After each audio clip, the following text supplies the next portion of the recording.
What's up guys, my name is Ace, and welcome back to another gun guide. This is the series where I go into great detail with all of the stats as well as some excellent attachment combinations for every gun in Modern Warfare 2. And in today's episode, we're going to be covering the brand new sniper rifle that was added with Season 3. This is the FJX Imperium, or Intervention. And starting it off as always with snipers, let's have a look at our one-hit kill zones as well as ranges. And as we can see here, from 0 to 50.3 meters, it's going to be a one-shot kill anywhere in the torso and then anywhere from the elbow up on the arm, which is pretty normal for most of the snipers in the game. It's definitely not the best in the sniper rifle category, like the SPX for instance can also get a one-shot kill to the forearm and hand there. But overall, this still isn't bad by any means, and you generally won't be seeing too many hit markers with this gun if you've got decent aim. As for the next damage range, this is between 50.3 meters and 73.4 meters. With this, you now lose the one-shot kill potential to the arm, so now it's just anywhere in the torso, neck, or head.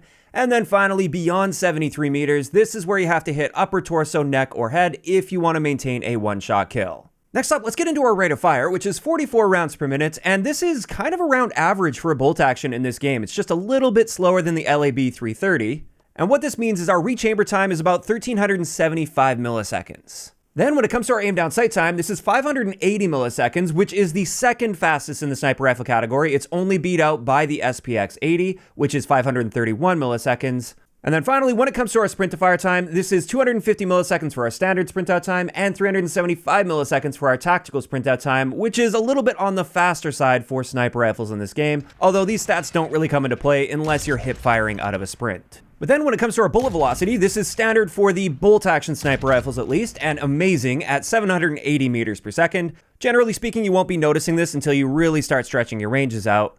And now let's have a look at our hipfire comparison, and as you can see here, it's identical to all of the other bolt action sniper rifles in the game, so nothing too surprising here. As for our default sniper optic, I just wanted to point out the comparison here. We have a very similar zoom level to the Victus XMR, so it does have a very high amount of zoom with it.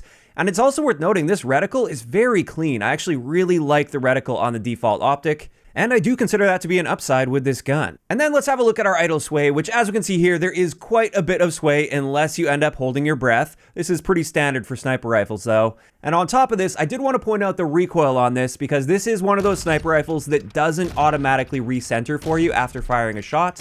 So you will have to manually pull your aim back down every time you fire. As for our mobility stats, our base movement speed is very good for a sniper rifle at 4.54 meters per second. Our sprint speed is also above average here, which is great. However, our aim walking movement speed is noticeably below average, but then again, that's not usually a stat that matters a whole lot with a sniper rifle. After that though, let's have a look at our reload add time, which is unfortunately a bit on the slower side at 2.87 seconds. This is very noticeably slower than something like the SPX 80 for instance, and it is worth noting with a 7-round magazine, this will slow our reload add time down to 3.17 seconds, while also harming our aim down sight speed by 15 milliseconds.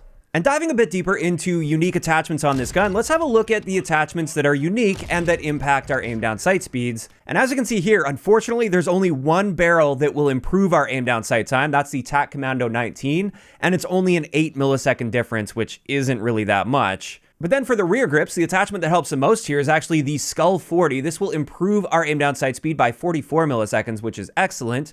But it is worth noting we do lose some flinch resistance here, which is quite important on a sniper rifle. Then when it comes to these stocks, there is one stock that will improve our aim down sight speed. That's the FJX Kilo TAC. This gives us a 25 millisecond improvement, again, with a loss to some flinch resistance, which is unfortunate. Additionally, we have a unique attachment slot, which is the carry handle. And with this, the field wrapped handle will be helping our aim down sight speed by 14 milliseconds. Now, on top of these unique attachments, we also have a couple bolt attachments we can use, and both of these will have an impact on our rate of fire. The FJX Blast Bolt will improve our rate of fire up to about 48 rounds per minute, whereas the FJX H Bolt will reduce our rate of fire down to 40 rounds per minute. So especially for more aggressive playstyles, if you're like quick scoping for instance, I definitely recommend going with that FJX Blast, just so you can get that follow-up shot off a little bit sooner. Now finally, I did want to take a bit of a deeper look at the barrel attachments since they can have a very big impact on a gun. And since we already covered aim down sight speed, now I want to look at our damage range adjustment as well as our bullet velocity adjustment with these barrels. And it's quite interesting to note that 3 of these barrel attachments give us a massive boost to our damage ranges at 32%. So that's great to know, although this mainly applies for things like Warzone, DMZ, or maybe like Ground War style modes. For 6v6, I would say this gun really doesn't need that damage range boost. But it's also worth noting the TAC Commando 19-inch barrel will harm our damage range by 8%, and the Seros 22-inch barrel will harm our damage ranges by 17%. And all of these barrels, with the one exception being that Seros 22-inch barrel, will be improving our bullet velocity, although by varying degrees. And with that, that's going to wrap it up for all of the important stats that I wanted to cover with this gun. Now let's get into some excellent attachment combinations that I found with this. And the first one I wanted to share for you guys is my aggressive build. I'm going to be primarily quickscoping with this. And on this build, we've got the AccuShot 5mW laser. With this laser, it didn't catch a nerf the same way that the OLEV or 7mW laser did in the Season 3 update, and therefore it's not quite as visible, but you still get the really good aim down sight speed improvement there, as well as an improvement to aiming stability, which is nice. We've got the VLK4X optic, because this is great for closer ranges, and it also significantly improves our aim down sight speed. We have that FJX blast bolt for the best rate of fire possible. The Skull 40 rear grip, which does improve our aim down sight speed really nicely as well. But again, remember, this harms our flinch resistance, so you may want to be combining this with the focus perk. And then finally, we have that field wrapped handle in the carry handle section.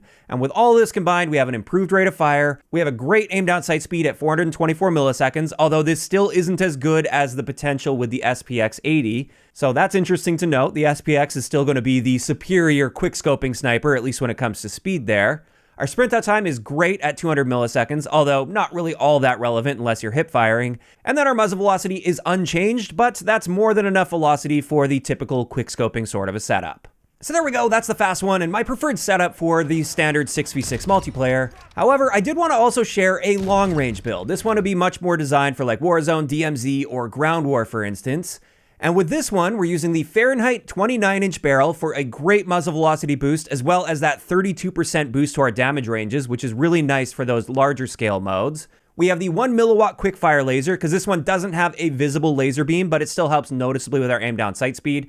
And we will be sniping a little more traditionally with this, where we're just holding lanes, and therefore you don't want that really visible laser beam. For our stock attachment, we have the Rib 400, which is going to help with our aiming stability quite nicely, and it only barely hurts our aim down sight speed, so for a build like this, I think it's definitely worth it for that stock. We also have high velocity ammunition, which is going to help for those extremely long range shots. You won't have to lead your targets a whole lot with this, and you don't have to account for nearly as much bullet drop. And then finally, we once again have that field wrap handle just to help with our aim down sight speed. Now with this build, we do have our standard rate of fire. Our aim down sight speed is just a little bit slower than the base. For really long ranges, this is perfectly viable aim down sight speed, but it's not so great at quick scoping.